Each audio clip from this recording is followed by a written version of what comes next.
I've had a couple dark nights of the soul in my career, and one of them was when I was just getting started doing formal theory, and then, a couple of years later, started seeing other people doing it much better than I did, including yourself, and in terms of mathematical sophistication. And I remember reading the McDonald and Ryle 2004 paper and thinking, oh, I've been beaten at my own game. These guys are so much better than me. I quit. I was ready to quit. Yeah, but it's a challenge because we all feel imposters at one level, right? That's also something that PhD students should know more about, is that you might feel you're imposters. I feel I'm an imposter every day in what I'm doing, right? It was like, but I don't know anything about that stuff, right? So we are all in doubt, okay? So Rich is like, oh, I don't know about these things. Oh, like, no, we all feel the same, okay? So and then we don't, right? It's not true.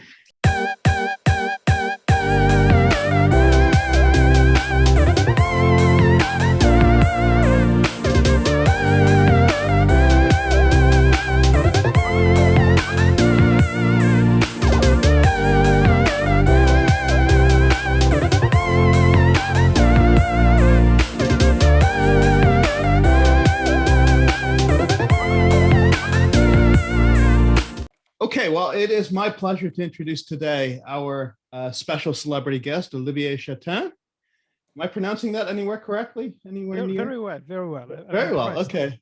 You take some lessons before, or? See, I took a little French in high school. I know how to say bonjour, mon ami. Comment ça va? And that's about all I remember. But Olivier is an associate professor at HEC Paris, and previously served on the faculty at Wharton. He earned his PhD in management at INSEAD and his master's in mathematical economics at the Sorbonne. His research focuses on formal and value-based foundations of strategy with specific applications to buyer-supplier relationships and the markets for strategic resources. He serves as an associate editor for SMJ and also serves on the editorial review board for Strategy Science. He has won numerous awards. In fact, pretty much all the top awards in our field. He has won at least all the top awards from the BPS division. He's won the Wiley-Blackwell Outstanding Dissertation Award, the Gluck Best Paper Award, and the Litchert Best Doctoral Student Paper Award. He is a publication machine, of course, publishing 6 times in SMJ, as well as 4 other top-tier publications, and has accumulated over 1,000 Google Scholar citations. So please join me in welcoming our guest, Olivier Chatain. Thanks, Rich, for the invitation. And I think that's the moment where I should thank, again, everyone for showing up for the talk. But also, it's very nice for me because Purdue is kind of in my indirect genealogical tree, because this is where Karel Kuhl did his PhD, where Javier Jimeno earned his PhD. And so Karel was instrumental for making INSEAD what it is now. Javier was also very, very influential he's not in my committee, but he was very, very important. So it feels like vicariously coming back home. So I really appreciate that. Yes, well, we are proud of our alumni. We have a great network of alumni in our of the Purdue doctoral program in strategy. And yeah, many of them are very well placed, including at INSEAD. So thanks again for joining us today. So tell us a little bit about how you got into this profession. I know as I always say in these talks, I've never known a 10-year-old who said I want to be a strategy professor when I grow up. So what was the path for you to get into this profession? So I guess it was a path that was maybe not so tortuous, but clearly there was a lot of luck involved. So I am a business school undergrad slash MSc. So I already like kind of grew in the business school as a student. So obviously I had this interest in business and the applied side of what's happening in the economy. I also had, I would say, always a taste for really getting into the getting to the bottom of things and really understand where things are coming from and how things work. So I had these two things at the same time. And so a few things happened. So one thing is that where I did my undergrad slash MSc, so it was at ESSEC in France. At that time, there was not many opportunities for research, as a student. So that was something that I felt I wanted to know about, but I could not really achieve that, but I felt that strategy sounds, it's a big word, sounds important. But after that, what I did was a 1-year research master in economics at the Sorbonne, which was, although it was great because I learned a lot. I almost did a PhD at that point, but then I decided that general equilibrium with unexpected utility models of decision was not a good idea, because I felt I needed something much more closer to my business school roots to a large extent. But it was still a foundation. But you can think that it was kind of a false start. But I took away that I liked research, but maybe in a different way. After but that, I mean, I wouldn't discount it too much. Obviously, it gave you the skills that you needed later to do the kind of research that you do. And even now, actually, that's in a roundabout way, even things that we're going to discuss in the presentation later, there's a link to that time but that's almost a separate story.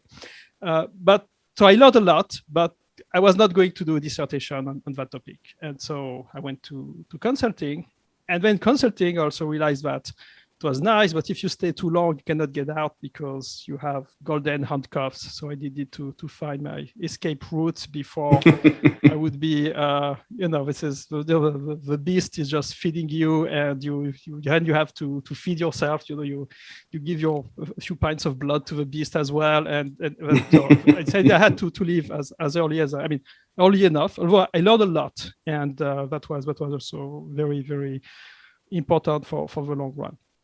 But what also happened is that when I was at ESSEC, I did an exchange program in the MBA program at Vanderbilt University, which was great to see different system. And there I met friends with Paolo Prochno, who's now teaching at the University of Maryland, and he was doing the MBA. And was like, oh yeah, next year I'm going to do a PhD at INSEAD. And I was like, what's a PhD? What's INSEAD? But that kind of set So a few years later, I was like, okay, I want to go to business school. I heard about INSEAD, and well, I'm in consulting. I'm working too much. There's only one application I can make. So let me apply to INSEAD. Sounds like something I can do. One application. Wow. Yeah, well, it was a lousy one. It was extremely lousy. But Laurence Capron basically probably took my application out of the bin where it was directly sent. And they say, look, why don't you take the train? It's 45 minutes from where you live. We can meet with you.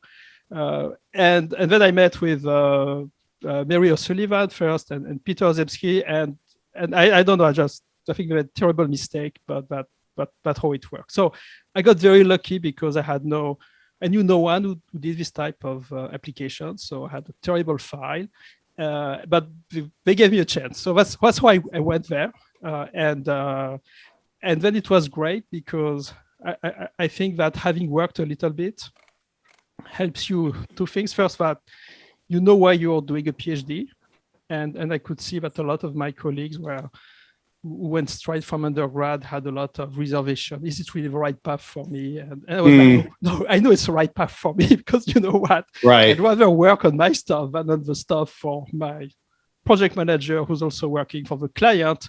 And that's going to go mostly to the pocket of the partner. So I want to be the partner on that project, basically.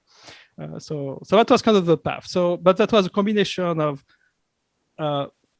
trying to understand the real world, but also having maybe more of a scholarly or academic attitude to it, and having these very long run projects, which are very different from what you have in consulting, where after 2 months you're out, and I was always a bit like, Mm-hmm. that's for sure. I was just starting to understand, and then you do something else. So that's kind of the story. But again, you have to meet the right people, and there was a lot of luck involved, basically.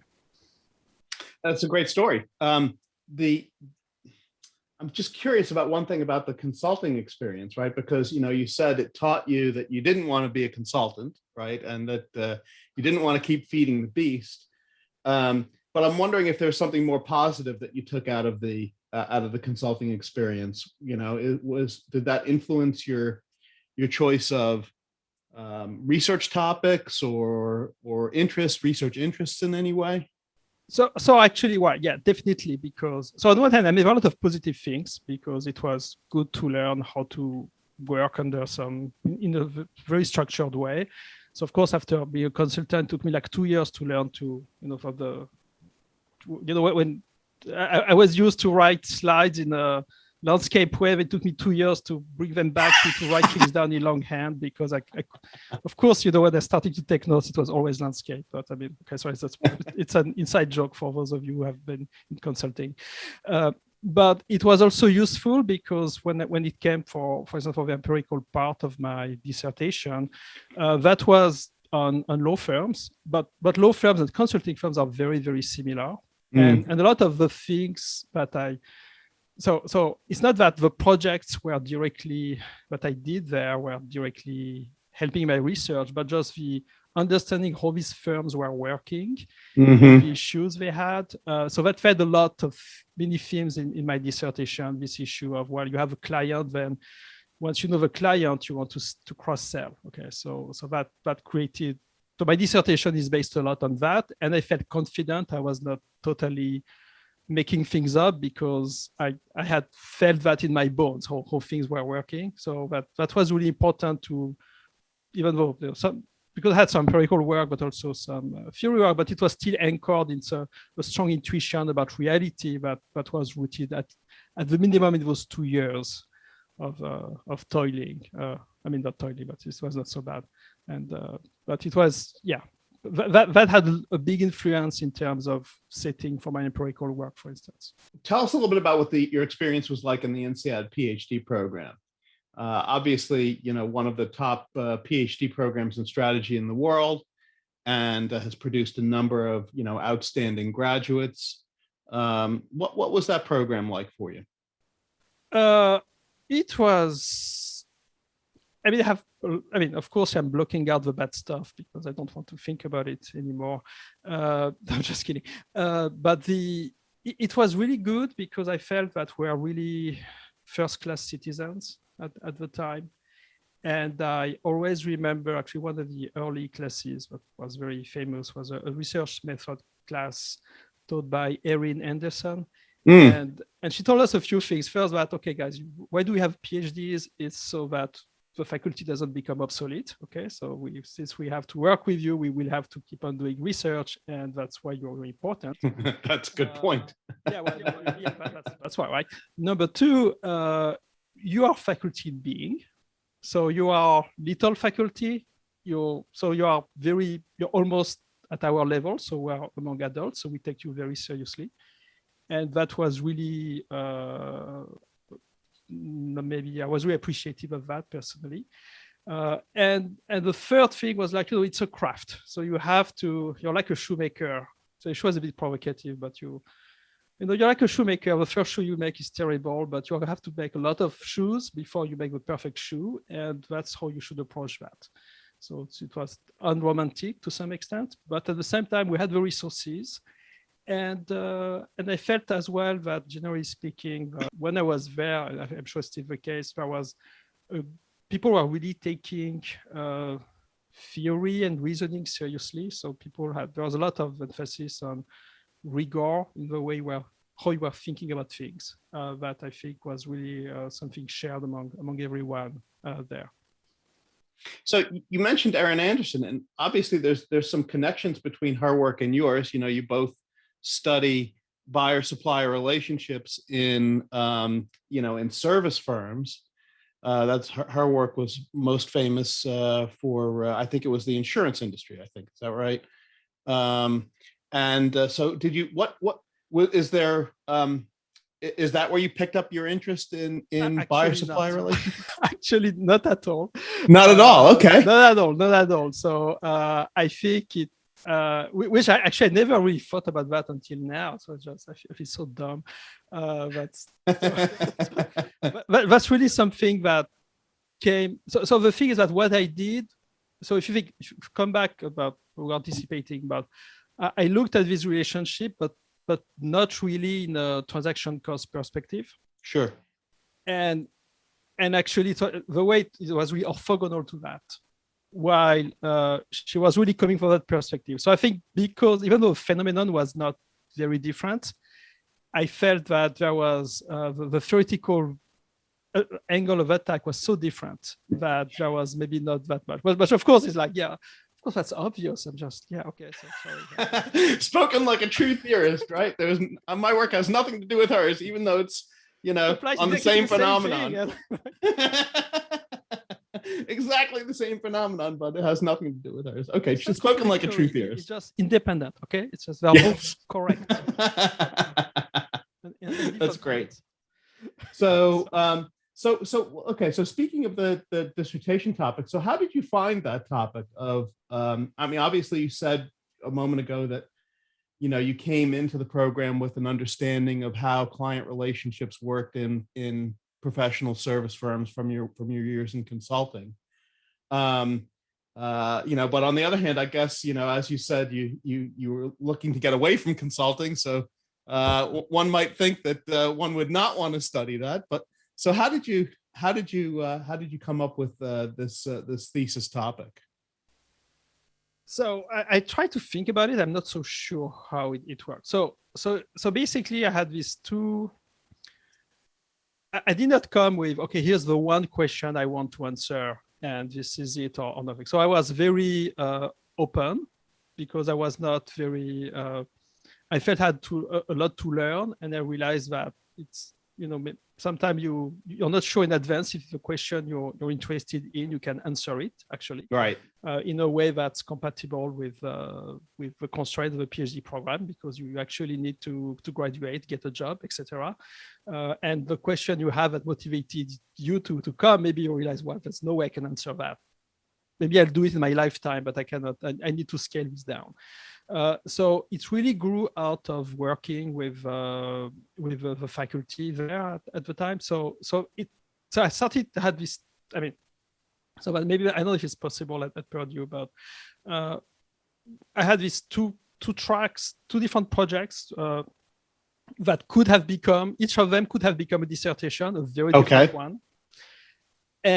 And then, you know, by chance, depending on, you know, you have a faculty who goes on sabbatical, is not available, and ended up making the project with Peter being the foundation of my dissertation. And there was already this root idea of, you know, what happens when you have client-specific economies of scope, which I'm not even sure it was really my idea to start with, but that's certainly something that it totally made sense to me. Okay? It was, oh yeah, of course, I totally see it. And then we developed that first project. And then based on that was like, well, that's the foundation for my dissertation. So now I need to, first, that helps to answer fundamental questions about competitive advantage, about value. That was really exciting to me, because I felt we're really getting to the bottom of some important questions. At that time, there was a revival of formal theory, notably thanks to you. And then it was like, clearly I need to go from this to have a complete dissertation, and something that people in the field will understand. But that means that I needed to have an empirical piece of work. And then it was a big quest of finding, okay, what is the correct setting where I can test some of these ideas, not exactly that paper, because, you know, one theory paper was like 25 potential empirical papers in them. So you always test like a very, very small thing, but something that was consistent with it. Something that was, and then I realized, well, professional service firms is actually it's very interesting. Not many people are working on it. I had, you know, a few term papers about those, and I started to look around for data. But the big challenge was really to make a dissertation. It's kind of like had chapter 1 of the dissertation, and I needed to complete the dissertation, but I started from there. So when you think about it, it was like a resource-based view of dissertation building. So I started from the thing that was strong, and I started, okay, what now? I need to extend the scope. What can I do? In the process, you develop new things. But the big deal was really to find the data, being able to test these things, and this is where you as maybe for any PhD student or for a PhD, you have these periods of when you start that quest, but you don't know when you don't know when to stop. And I think the big deal, what happened was that two events happened. One is that one day I had the epiphany of, oh my God, if I have those data, I can construct that variable and that's added value, which mattered to me, given what I was doing. And so it was so that was a big deal because I could connect the empirics to the theory. And then I had a dissertation, which was as opposed to, you're just running some regression, but what are you testing? So that was a big deal. And the second thing was, I remember so these were different times, but basically I was ordering these for interlibrary loan from the British Library, massive directories, just to see what was inside because you could not find them online. And then I was like showing that to some faculty, like, do you think it's good data or not? Because and one day I was like, oh yeah, that looks good. You could do things with that. And then I had my stopping rule. I had enough to put all my chips on the tables and make a bet. But that takes a lot of time to get there. And then in retrospect, of course, my dissertation makes sense because all these questions are important and are totally logically consistent. But that's the story you tell afterwards. Okay, so it was much more of a search process to have a set of papers that seemed to make sense together, but I was believing in that I could execute to a decent level of quality. So just give us some sense about the process you went through in searching for this data, right? What were there other empirical settings that you looked at and checked out the data and rejected, and how many different empirical settings did you consider before you found this one? So early on, I concentrated on. So the process was this: is that I had this project with the formal theory project that seems to be going well about client-specific economies of scope, and one of the leading examples we have is professional service firms. So I thought, okay, I had to build on this. Then I tried to look at the literature, what was around in management, in sociology, in economics. And it was clear that there was a lot on law firms, but the data was mostly from the US. And then I thought, okay, if I just have the same data as everyone else, there's still RBV, right? There's no reason why I can get something special. So I started to look at similar sources of data, but in Europe. So basically I started Googling things. And I realized that there was this, that for some reason in the UK, there was a lot of competition between two providers of market intelligence about law firms. But that market was incredibly transparent, much more than the US market. And no one had ever exploited those data for research. And now you have much more people using exactly the same sources of data. And then I was like, okay, so at this point, I see that rankings. I know that I realized that I could translate these rankings into measures of capabilities. I can look at differences in capabilities. And then there was the next step was, well, I need to knock at the door of these people and beg for data, right? The other thing that was interesting is that since they are in a cycle of annual releases, for them, the data from last year was irrelevant to them. Yeah. Okay. Yeah. So what happened is that basically I emailed some person in one of those firms who seemed to be very nice, and so I fly to London. Okay. So I do a little spiel. I am in my best consulting attire to look serious. And so they are very nice to me, very polite. And I'm okay, fine. So I'll see if we can send you like the PDFs of our guides by in a CD. And few days later, I receive a CD. With all the data is there. So amazing. So I pick up the phone to thank the person, and they're like, "Oh yes, oh, well, he has left the firm."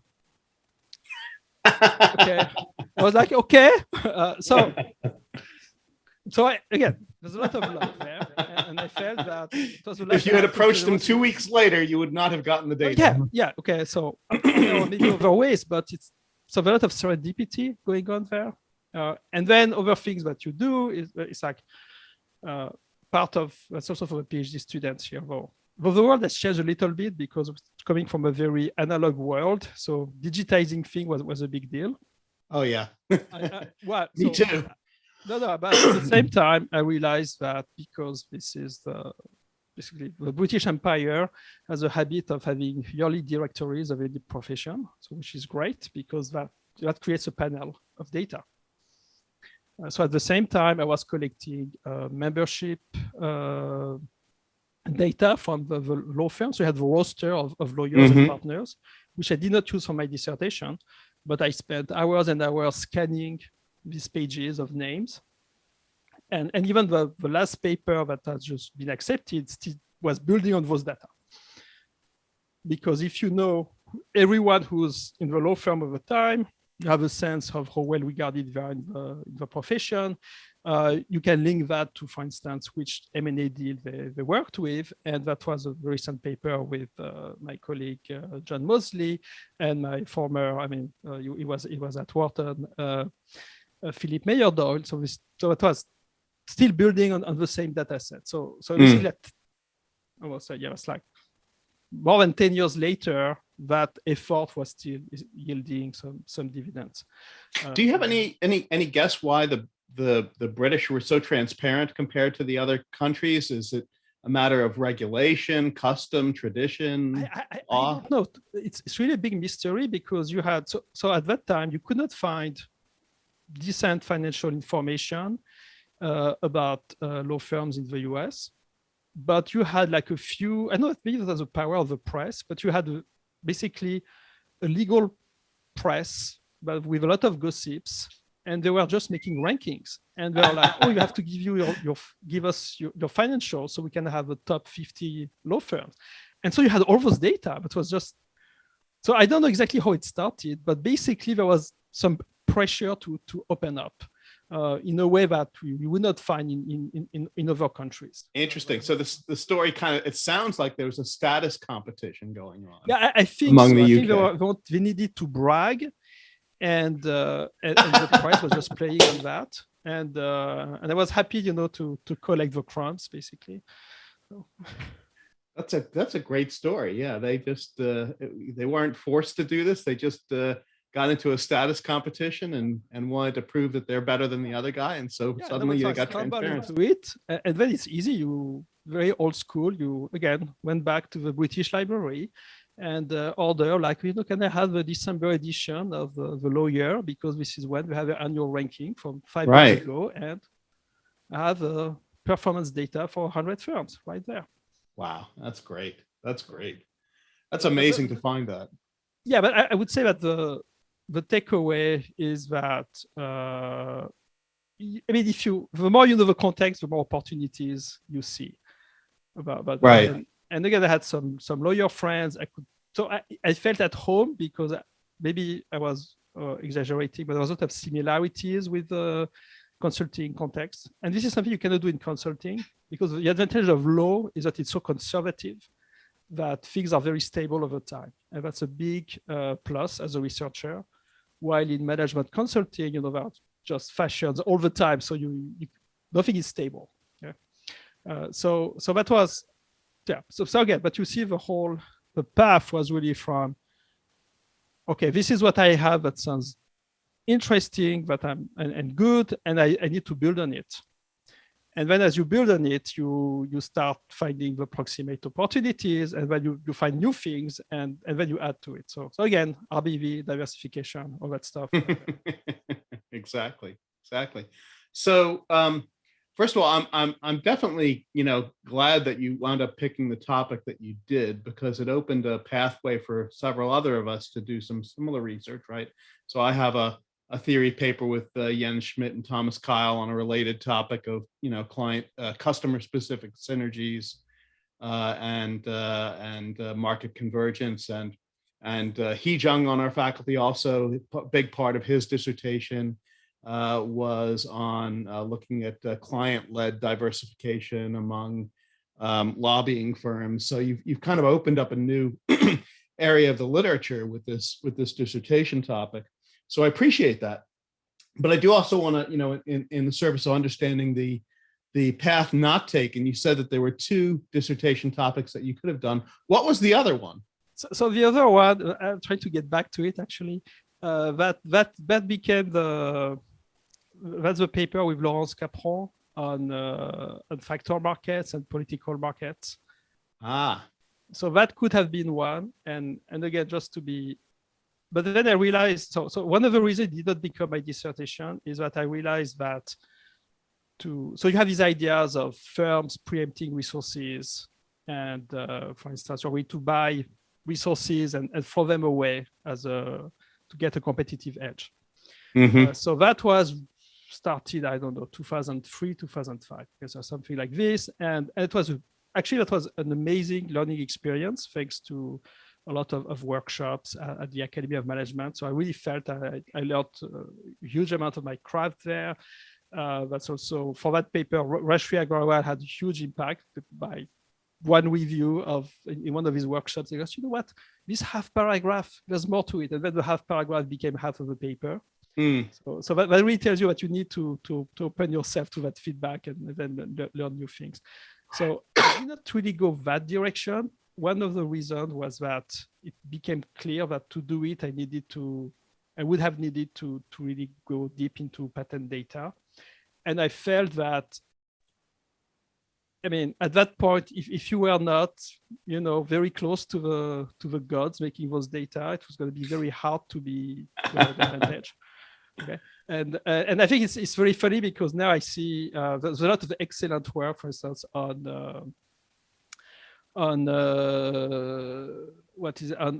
killing on acquisitions that are killing innovation, and I'm right. Like, yeah, that's what I wanted to do, but I did not do it because I could not. So I'm glad you guys are doing it, but that was really that thing. So that was the other path, but I'm trying to connect back to that with especially with the integration of market and non-market strategy. That's something but I always had that itch, and that's something I'd like to do more of. Right. Yeah, I've heard of doctoral students around the world who are interested in that topic of, the killer acquisition, acquiring a company to shut it down. Google specifically there's whole websites devoted to the number of products and companies that Google has shut down, some of which after acquiring, some of which after internal development. Yeah. So there is a lot of that. So you see a bit of that in my factor market paper, but anyway, that's sorry for being very to talk about specific things in specific papers. But basically, the broader thing is that I think there are too many.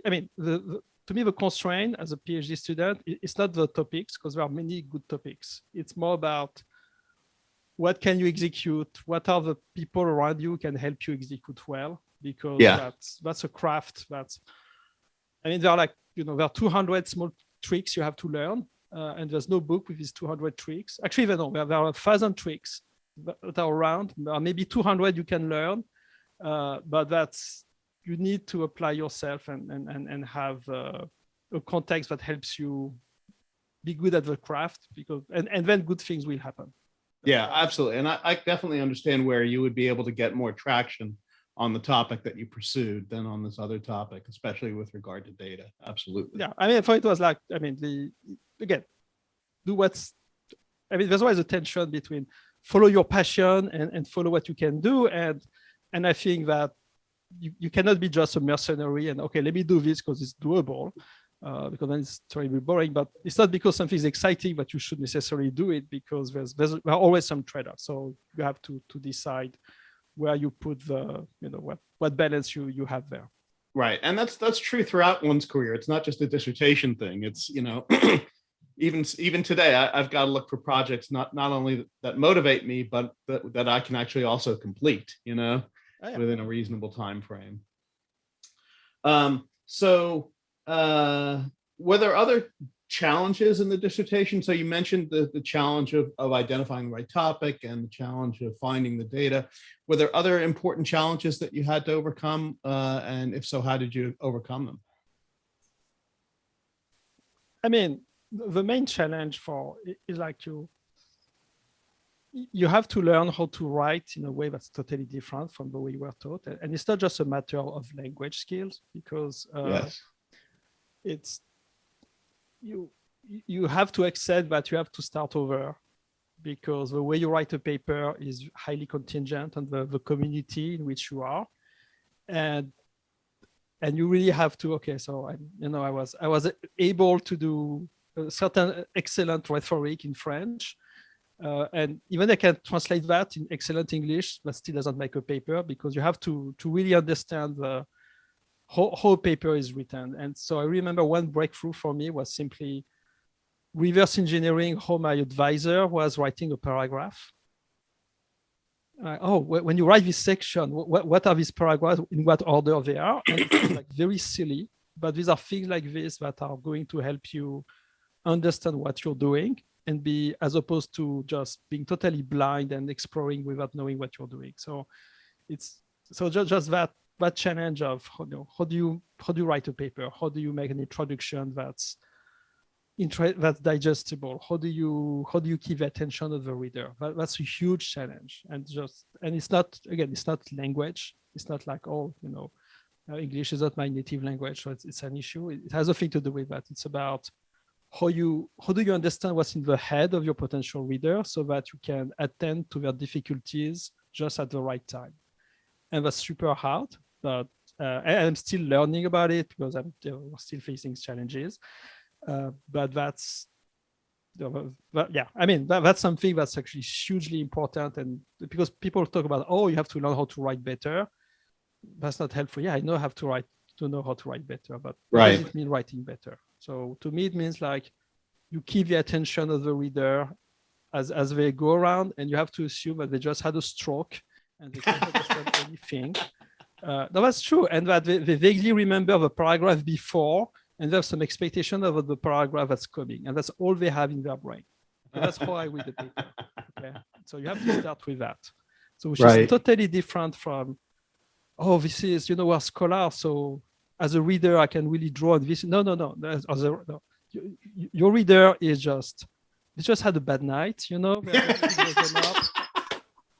Like if it's like, this is reality, okay? And once you understand that, you can understand why papers are written the way they are, which sometimes doesn't seem to make any sense.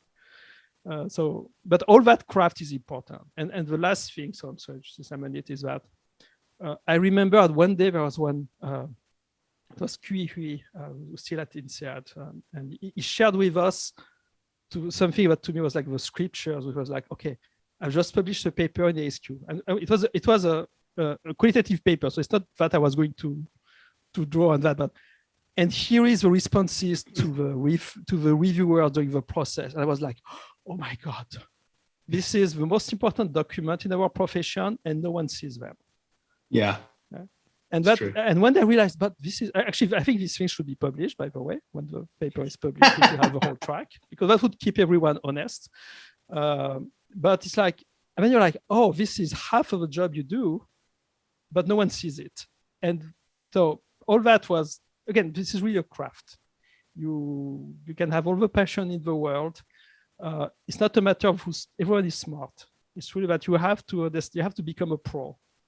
And be good at what you do, and then you actually will appreciate what you do as a professional, not just in terms of the exact output what you're doing. Because if you just think in terms of output, that profession is too brutal. So you have to appreciate learning about becoming better about the process, because otherwise you're going to lose your mind.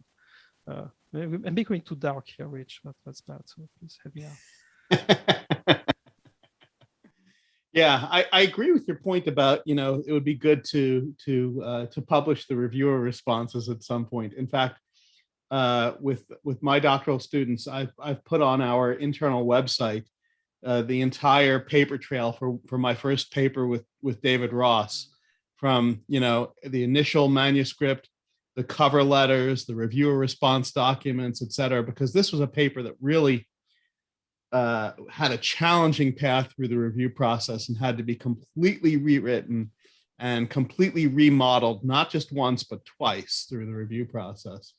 I think there is a lot of learning by looking at those documents. Absolutely. Yeah, I did the same thing with the first year PhD students. I did the same. We had that paper with Philip and John. I showed them. So here's the, well, actually it went to 2 different journals, but here's the full process from the last one. And they were shocked, of course, because you're like, what do you mean your response is longer than the paper? Like, yeah, I know. It's and, which is silly. I mean, I'm not saying this is how we should operate as scholars, but we have to be honest about what's going on. That's right. That's all. And it's a skill, and it's something that can be learned. So it's not about, everyone has the talent and the brain. It's about attending to the learning, I would say. Absolutely. So your focus, as we said at the introduction, is on the formal and value-based theories underlying strategy, and also about the buyer-supplier relationships. What do you think are the most important unanswered questions in those areas of the strategy field? What do we not know about the formal foundations of strategy or about buyer-supplier relationships that we really ought to know by this point? Rach, you should tell me, because you're the one who should know. I mean, I thought you knew that stuff. I was going to ask you. Well, I'm looking for you to give me the idea for my next paper. No, you see? Okay, no, seriously. So I think that, okay, let me step back a little bit. So I think that there's, so one issue is how we frame what our field is about. And I think it's been very convenient to frame the field around the issue of competitive advantage. It's convenient, but it's still problematic, since we can't even agree about what it is. But it's a convenient thing that we can talk about. Now, I think it's a bit limiting because if we see, so I would say what one of the questions that we can do more about is about how all the externalities that we generate as firms are pursuing competitive advantage. And so there's a whole environmental and CSR angle that's there, and that's very important. But I mean, I think there's more going on, because and this is why we would reconnect to what I mentioned earlier about non-market strategies. I think that firms are becoming, whether they like it or not, and I mean, I'm not the first. I think others have said that more frequently, but firms are becoming political actors, even though they don't necessarily want it. And as a field, I think we're very happy not to have to dip our toes in that, because it seems very controversial. It's like, no, it's okay. We're just looking at competitive advantage. It's fine. but we have to. I mean, at one level, we cannot ignore the externalities writ large, and in a way that's not even just the way that it is defined by economists. So it's, you can call that stakeholder theory, but I think there's even more to be done there, or maybe I'm just late to the party there, but I don't know. But I think we cannot ignore that, and which is good. I think it's nice, and I would say how to, because even all those concerns are very important to a large extent. Maybe they're not integrated enough with what firms are doing, or it's more like, oh, this is the thing we do to placate over interest. But to understand better that link, to me, is one thing that is potentially interesting. So of course I don't have, I mean, again, that's just my current interest, but that's a big thing. But the question is, should we extend a little bit the scope of how we define our field, yeah, so that would be what direction I would go to. And as for formal theories, I think one of the issue is let's say that on the one hand, it's a success that they have been accepted as being part of the field, because it was not a given. And I felt very fortunate because I think I just came up at the right place to benefit from a big boost that was going to happen. I was just there, so I was like, oh yes, I'm very happy to come for the ride. But at the same time, there's still an issue of how do we connect better with the rest of our community? When I write a paper, I always think about, okay, it's going to be an empiricist who's going to read this, and I need to attend to the needs of this empiricist, because I cannot be just my own. I have to check my tendencies to be a high theorist, very happy with his very abstract things. So that would be one way. How do we connect better formal and formal work and empirical and more mainstream work, which is always a challenge. That would be the second thing I'd like to point out too. Yeah, and I think you're one of the folks who really on the cutting edge of that. I remember I've had a couple of dark nights of the soul in my career, and one of them was when I was just getting started doing formal theory, and then a couple of years later started seeing other people doing it much better than I did, including yourself, and in terms of mathematical sophistication. And I remember reading the McDonald and Ryle 2004 paper and thinking, oh, I've been beaten at my own game. These guys are so much better than me. I quit. I was ready to quit. But so I appreciate that you're continuing to push that agenda. But it's a challenge because we all feel imposters at one level, right? That's also something that PhD students should know more about. Is that you might feel you're imposters.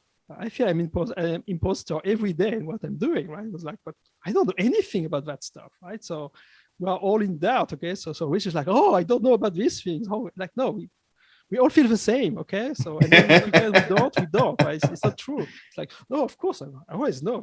So you have to be realistic and you cannot self-doubt all the time. Yeah. Well, I think the other thing is that you have to know where your strength is, right? So it may be true that in terms of mathematical sophistication, your work or Mike's work may be a light year beyond mine. But I have my strengths too, right? I have a different set of skills that I bring to my work. But I would not even agree on that, because it's like, again, it's like at the end of the day, it's a lot of high school math, basically. It's just the way the logic around it is hard. Okay. Mm-hmm. But I was just telling someone yesterday, look, I don't want to touch the implicit function theorem. It's too hard for me. I'm like, I want to do things different, because they're like, oh, this is complicated. You have to know your shtick, okay, mm-hmm. and build on it. But it doesn't mean that you have to know everything. Okay, so you need your little bag of tricks, okay, and you have to acquire the next trick to put in your bag so that you can do more things. But you don't need to be, you can be a theorist, and even a formal theorist, and definitely in management, without necessarily knowing a lot of math. Okay, that's really the logic and the attitude. You have to be comfortable with it, but it's not about oh gosh, I did not take real analysis. Like, I took real analysis. It's like, so it's more like you have to be comfortable with that, and then as you demonstrate, there's Mathematica. Mathematica is great. Okay, so yes, they could not do the stuff without Mathematica, because first Mathematica will find your mistakes. Okay, yes, because it'll prevent you from making mistakes and all exactly. And so there's a lot of tools available. So you don't. It's not about, oh, you have to be. It's a whole constellation of skills that have to work together. To me, it's like, I like formal things, a little math, but I like the words around that. If you don't have the right words around that, it's useless. Right. Okay? So it's really a combination. That's what I appreciate that you're fortunate with. But now, as to formal work, I think it's really exciting when you have your little world that teaches you something. You're like, I had no idea. There was something that's going on. Like, what's going on? And then you learn from it, and that's magic. So that happens like every 5 years, but it's really cool. But again, so let me stop my rambling. Well, we're running a little bit over time, but I do want to ask you one last question before we close out. So I know you've been active with PhD advising and serving on PhD committees. You've served on two committees for PhD students who have already graduated. You're still serving on two more, at least two more for students who are still in the process. What's the most important piece of advice that you give to your own doctoral students? So I need to watch a video, so I have to. What did I tell them? So no, sorry, let me get to that. So I'm sure everyone has good advice. So let me just give you some different advice to complete. So advice number one is that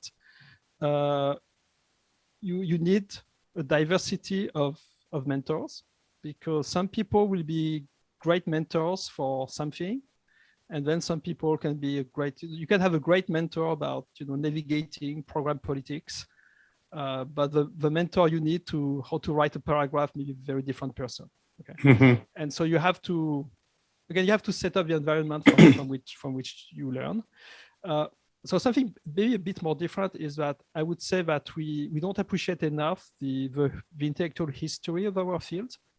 And I think it's very important to know where these ideas are coming from, because because you need to understand, okay, there was a conversation that came. So not only you need to join the conversation, but you need to understand what was said 5, 10, 15, maybe 20 years ago, 30 years ago. And you need to have a sense of the people who talked and what was your perspective, because that will tell you about the path we took as a field, but also all the paths not taken and why. Because sometimes there's a path not taken that maybe we can take now because we know new things, okay?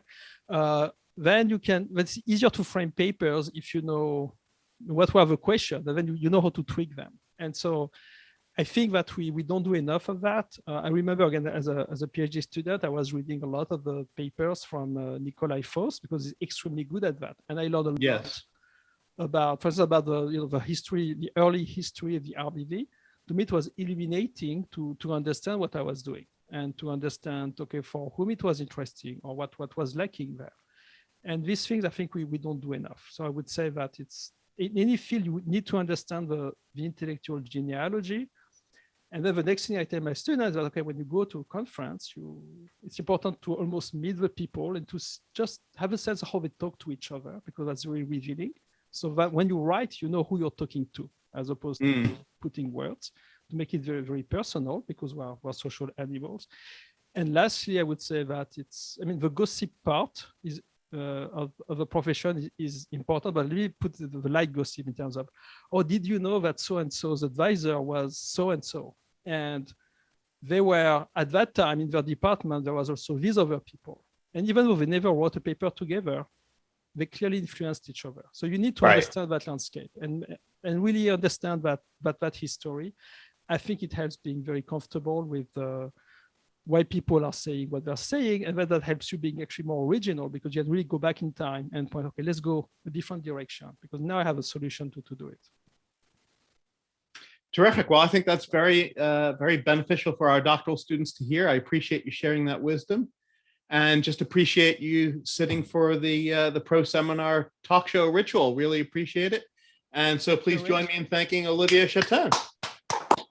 Thanks.